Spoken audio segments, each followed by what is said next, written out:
மூளைக்குத்தில் வெளியே பார்க்கலாம், மரத்துக்கு பார்க்கணும், புத்துக்கு பார்க்கணும், கிணத்துக்கு பார்க்கணும், நிறைய இருக்குது. நான் வீட்டு உள்ள மட்டும் சொல்லி கொடுக்குறேன்.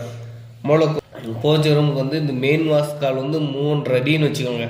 3 அடினா இந்த இடத்துல சென்டர் மார்க் பண்ணி இதுக்கும் இந்த அளவுக்கும் சென்டர் மார்க் பண்ணி இதுலேருந்து டேப் அளவு பிடிச்சி இங்கே வைக்கணுங்க. இங்கே வச்சு இந்த 3 அடி விட்டுனுக்குறேன். இங்கேருந்து 1 அடி, இந்த பக்கம் 1 அடி வச்சிங்கன்னா மூளைக்குத்தல் வராது.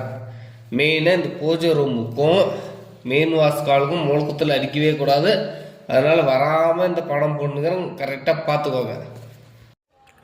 அறைக்கு சமையல் அறைக்கு வந்து இங்கே வந்து 3 அடி விட்டுனுக்குறாங்களா, இங்கே 4 அடி ஜன்னல் விட்டுனுக்குறேங்க. இங்கேருந்து சென்டர் மார்க் பண்ணிக்கணும்.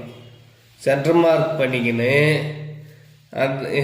இந்த அளவுக்கும் இந்த அளவு எடுத்து இந்த அளவு இங்கே வச்சு சென்டர் மார்க் போட்டு பண்ணிக்கின்னு இங்கே இருந்து ஒரு 2.25 இந்த பக்கம் 2.25 வச்சுங்கன்னா 4 அடி கிடச்சிடும். இது சமையல் ரூமுக்கு சரியாக போச்சு. மெயினாக